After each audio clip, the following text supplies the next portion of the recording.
ఓం శ్రీ గురుభ్యో నమః. హరి ఓం. ఓం శ్రీ గురుభ్యో నమః. హరి ఓం. ప్రథమోధ్యాయః chapter 1 from shloka number 76 till the end of first chapter, which is shloka number 104. విసృష్టౌ సృష్టిరూపాత్వం విసృష్టౌ సృష్టిరూపాత్వం. విసృష్టౌ సృష్టిరూపాత్వం. విసృష్టౌ సృష్టిరూపాత్వం. స్థితిరూపా చ పాలనే స్థితిరూపా చ పాలనే. స్థితిరూపా చ పాలనే. స్థితిరూపా చ పాలనే. తథా సంహృతి రూపాంతే తథా సంహృతి రూపాంతే. తథా సంహృతి రూపాంతే. తథా సంహృతి రూపాంతే. జగతోస్య జగన్మయే జగతోస్య జగన్మయే. జగతోస్య జగన్మయే. జగతోస్య జగన్మయే. మహావిద్యా మహామాయా మహావిద్యా మహామాయా. మహావిద్యా మహామాయా. మహావిద్యా మహామాయా. మహామేధా మహాస్మృతి మహామేధా మహాస్మృతిః. మహామేధా మహాస్మృతిః. మహామేధా మహాస్మృతిః. మహామోహా చ భవతి మహామోహా చ భవతి. మహామోహా చ భవతి. మోహా చ భవతి. మహాదేవి మహేశ్వరి మహాదేవి మహేశ్వరి. మహాదేవి మహేశ్వరి. మహాదేవి మహేశ్వరి. ప్రకృతిస్త్వం చ సర్వస్య ప్రకృతిస్త్వం చ సర్వస్య. ప్రకృతిస్త్వం చ సర్వస్య. ప్రకృతిస్త్వం చ సర్వస్య. గుణత్రయ విభావిని గుణత్రయ విభావిని. గుణత్రయ విభావిని. గుణత్రయ విభావిని. కాళరాత్రిర్మహారాత్రిర్ కాళరాత్రిర్మహారాత్రిర్. కాళరాత్రిర్మహారాత్రిర్. కాళరాత్రిర్మహారాత్రిర్. మోహరాత్రిశ్చ దారుణా మోహరాత్రిశ్చ దారుణా. మోహరాత్రిశ్చ దారుణా. మోహరాత్రిశ్చ దారుణా. త్వం శ్రీస్త్వమీశ్వరీ త్వం హ్రీస్ త్వం శ్రీస్త్వమీశ్వరీ త్వం హ్రీస్. త్వం శ్రీస్త్వమీశ్వరీ త్వం హ్రీస్. త్వం శ్రీస్త్వమీశ్వరీ త్వం హ్రీస్. త్వం బుద్ధిర్బోధలక్షణా త్వం బుద్ధిర్బోధలక్షణా. త్వం బుద్ధిర్బోధలక్షణా. త్వం బుద్ధిర్బోధలక్షణా. లజ్జా పుష్టిస్తథా తుష్టిస్ లజ్జా పుష్టిస్తథా తుష్టిస్. లజ్జా పుష్టిస్తథా తుష్టిస్. లజ్జా పుష్టిస్తథా తుష్టిస్. త్వం క్షాంతిః క్షాంతిరేవ చ త్వం శాంతిః శాంతిరేవ చ. త్వం శాంతిః శాంతిరేవ చ. త్వం శాంతిః శాంతిరేవ చ.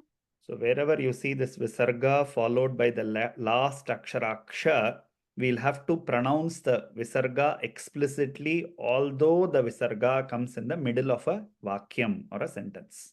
So that is why, as opposed to the other places, here we are pronouncing it explicitly. We are saying Shantihi, then Shantirevacha. That's the reason.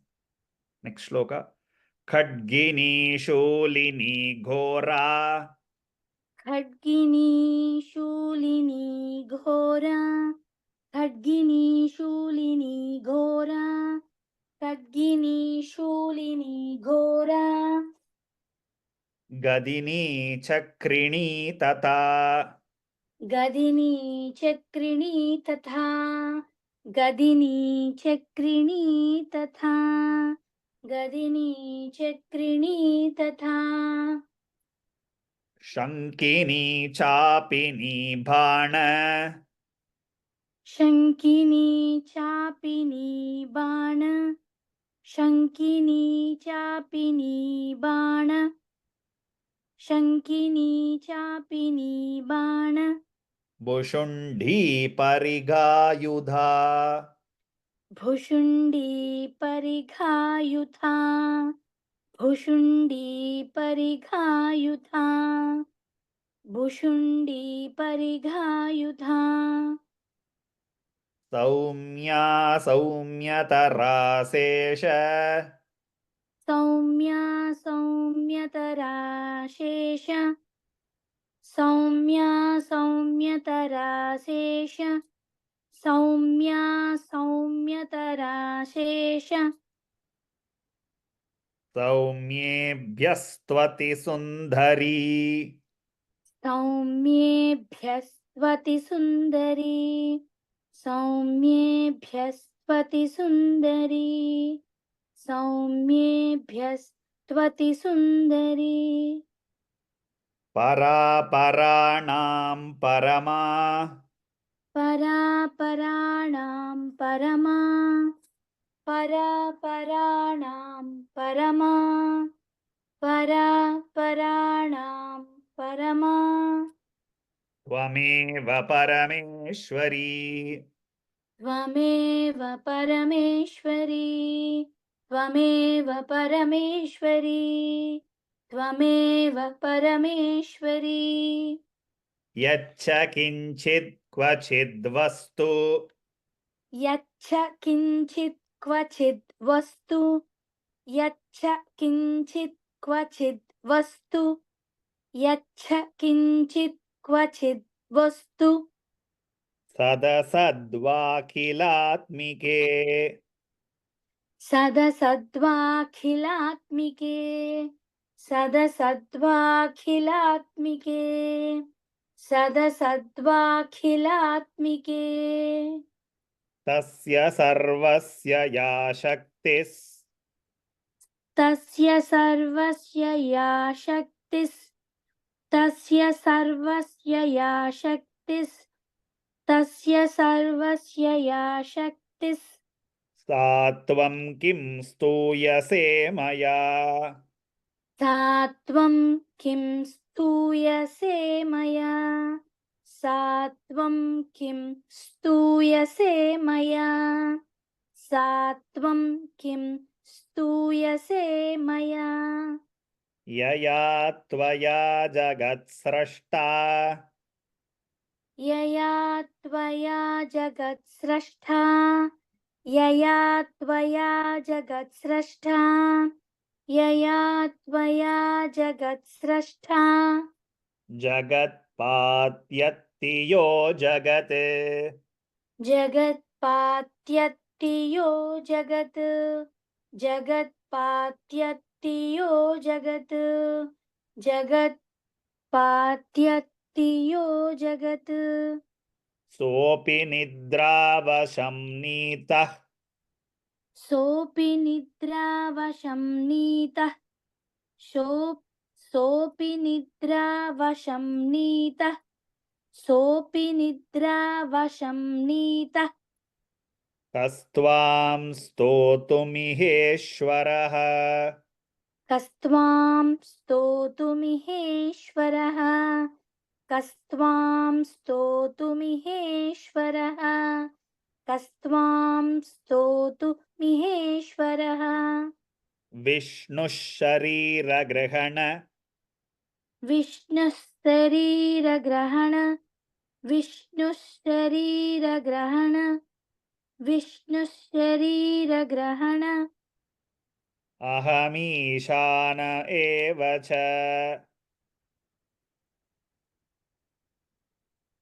अहमीशान एव च What would have been महमीश grahanam? Okay विष्णुः शरीरग्रहणम् विष्णुः शरीरग्रहणं विष्णुः शरीरग्रहणं विष्णुः शरीरग्रहणम् अहमीशानमेव च अहमीशानमेव च अहमीशान एव च अहमीशान एव च कारितास्ते यतोतस्त्वाम् कारितास्ते यतोतस्त्वां कारितास्ते यतोतस्त्वां कारितास्ते यतोतस्त्वां कस्तोतुं शक्तिमान् भवेत् कः स्तोतुं शक्तिमान् भवेत् कः स्तोतुं शक्तिमान् भवेत् कः स्तोतुं शक्तिमान् भवेत् सात्वमित्तं प्रभावैस्वैर् सात्वमित्तं प्रभावैश्वैर् सात्वमित्तं प्रभावैश्वैर् सात्वमित्तं प्रभावैश्वैर् उदारैर्देवि संस्तुता उदारैर्देवि संस्तुता उदारैर्देवि संस्तुता उदारैर्देवि संस्तुता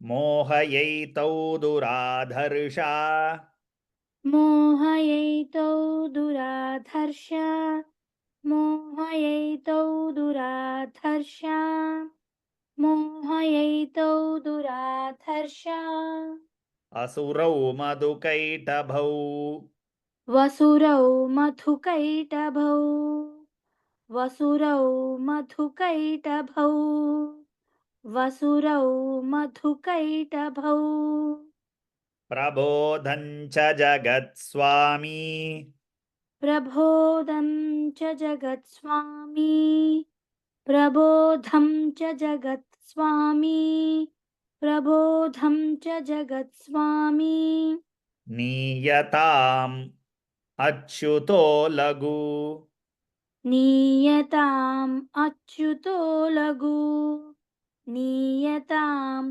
अच्युतो लघु नीयताम् अच्युतो लघु बोधश्च क्रियतामस्य बोधश्च क्रियतामस्य बोधश्च क्रियतामस्य बोधश्च क्रियतामस्य हन्तुमेतौ महासुरौ हन्तुमेतौ महासुरौ हन्तुमेतौ महासुरौ हन्तुमेतौ महासुरौ ऋषिरुवाच ऋषिरुवाच ऋषिरुवाच ऋषिरुवाच एवं स्तुता तदा देवी एवं स्तुता तदा देवी एवं स्तुता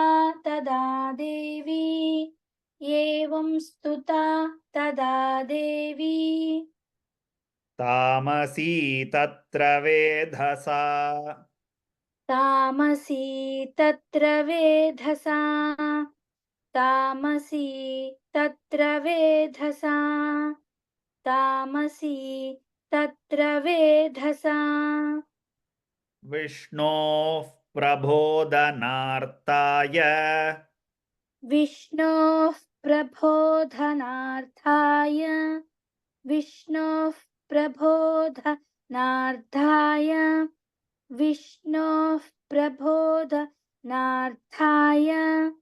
निहन्तुं मधुकैटभौ निहन्तुं मधुकैटभौ निहन्तुं मधुकैटभौ निहन्तुं मधुकैटभौ नेत्रास्य नासिका बाहुर् नेत्रास्य नासिका बाहुर् नेत्रास्य नासिका बाहुर्.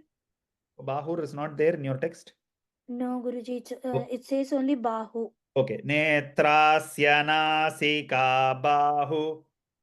नेत्रास्य नासिका बाहु नेत्रास्य नासिका बाहु नेत्रास्य नासिका बाहु हृदयेभ्यस्ततो रसः हृदयेभ्यस्तथो रसः हृदयेभ्यस्तथो रसः हृदयेभ्यस्तथो रसः निर्गम्य दर्शनेतस्तौ निर्गम्य दर्शने तस्थौ निर्गम्य दर्शने तस्थौ निर्गम्य दर्शने तस्थौ ब्रह्मणो व्यक्तजन्मनः ब्रह्मणो व्यक्तजन्मनः ब्रह्मणो व्यक्तजन्मनः. I should say Brahmano. Ha should come next.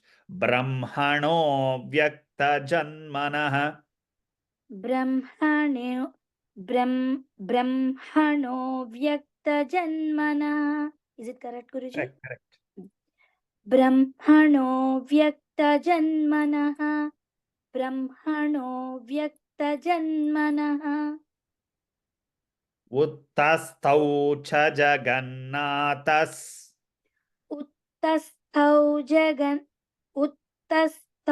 च जगन्नाथस् उत्तस्थौ च जगन्नाथस् उत्तस्थौ च जगन्नाथस्. तया मुक्तो जनार्दनः तया मुक्तो जनार्दनः तया मुक्तो जनार्दनः तया मुक्तो जनार्दनः. एकार्णवे हि शयनात् एकार्णवे हि शयनात् एकार्णवे हि शयनात् एकार्णवे हि शयनात्. ततः सददृशे च तौ ततः ददृशे च तौ ततः ददृशे च तौ ततः ददृशे च तौ ततः सददृशे च तौ. ततः ददृशे च तौ ततः ददृशे च तौ ततः ददृशे च तौ. मधुकैटभौ दुरात्माना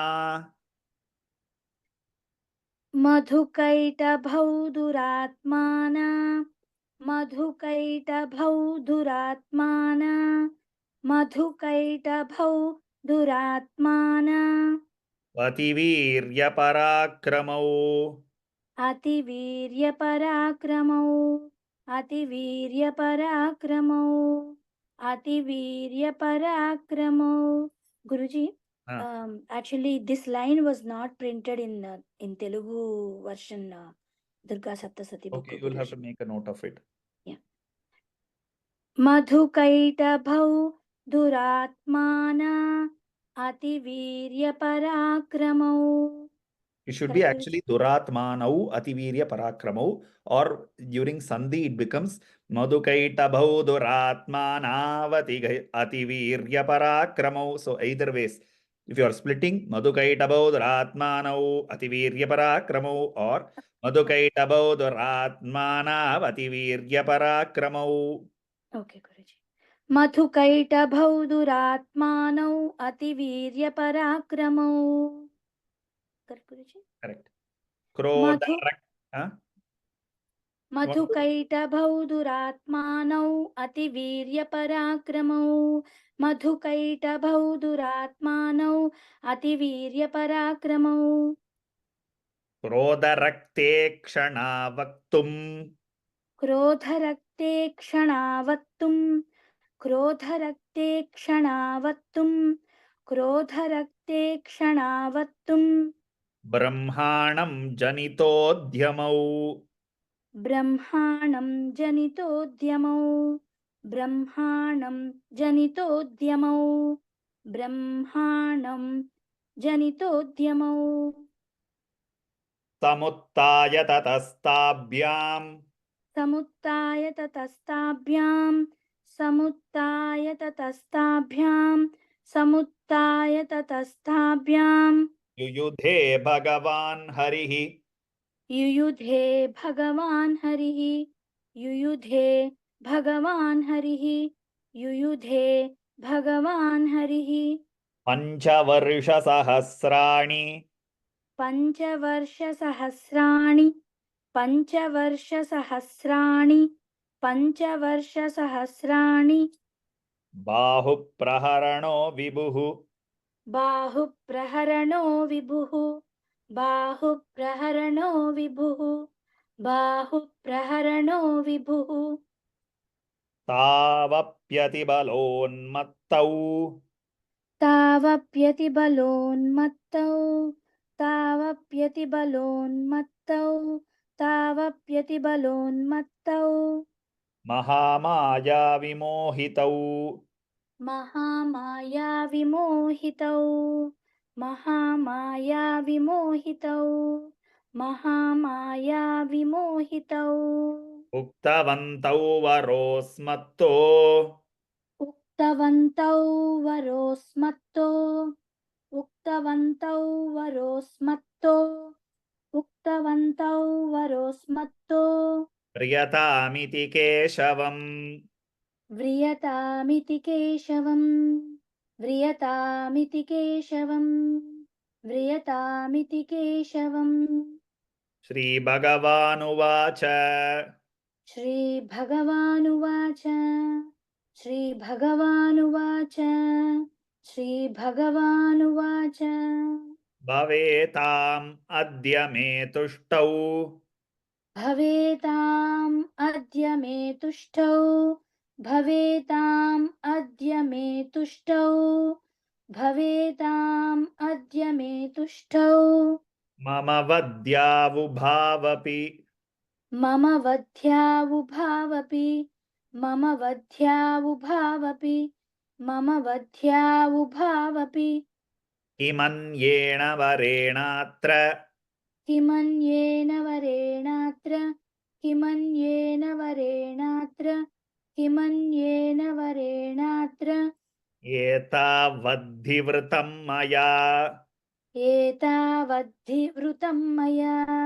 एतावद्धिवृतं मया एतावद्धिवृतं मया. ऋषिरुवाच ऋषिरुवाच ऋषिरुवाच ऋषिरुवाच वञ्चिताभ्यामिति तदा वञ्चिताभ्यामिति तदा वञ्चिताभ्यामिति तदा वञ्चिताभ्यामिति तदा सर्वमापोमयं जगत् सर्वमापोमयं जगत् सर्वमापोमयं जगत् सर्वमापोमयं जगत्. विलोक्यताभ्यां गदितो विलोक्यताभ्यां गदितो विलोक्यताभ्यां गदितो विलोक्यताभ्यां गदितो भगवान् कमलेक्षणः भगवान् कमलेक्षणः भगवान् कमलेक्षणः भगवान् कमलेक्षणः. आवां जहिन यत्रोर्वी आवां जहिन यत्रोर्वी आवां जहिन यत्रोर्वी आवां जहि न यत्रोर्वी सलिलेन परिप्लुता सलिलेन परिप्लुता सलिलेन परिप्लुता सलिलेन परिप्लुता ऋषिरुवाच ऋषिरुवाच ऋषिरुवाच ऋषिरुवाच तथेत्युक्त्वा भगवता तथेत्युक्त्वा भगवता तथेत्युक्त्वा भगवता तथेत्युक्त्वा भगवता शङ्खचक्रगदाभृता शङ्खचक्रगदाभृता शङ्खचक्रगदाभृता शङ्खचक्रगदाभृता कृत्वा चक्रेण वैचिन्ने कृत्वा चक्रेण वैच्छिन्ने कृत्वा चक्रेण वैच्छिन्ने कृत्वा चक्रेण वैच्छिन्ने जगने शिरसि तयोः जघने शिरसि तयोः जघने शिरसि तयोः जघने शिरसि तयोः एवमेषा समुत्पन्ना एवमेषा समुत्पन्ना एवमेषा समुत्पन्ना एवमेषा समुत्पन्ना ब्रह्मणा संस्तुता वयम् ब्रह्मणा संस्तुता स्वयं ब्रह्मणा संस्तुता स्वयं ब्रह्मणा संस्तुता स्वयं प्रभावमस्या देव्यास्तु प्रभावमस्या देव्यास्तु प्रभावमस्या देव्यास्तु प्रभावमस्या देव्यास्तु भूयः शृणु वदामि ते ऐं वोम् भूयः शृणु वदामि ते ऐं ॐ भूयः शृणु वदामि ते ऐं ॐ भूयः शृणु वदामि ते ऐं ॐ श्रीजगदम्बार्पणमस्तु श्रीजगदम्बार्पणमस्तु श्रीजगदम्बार्पणमस्तु ॐ श्रीजगदम्बार्पणमस्तु ॐ श्रीगुरुभ्यो नमः।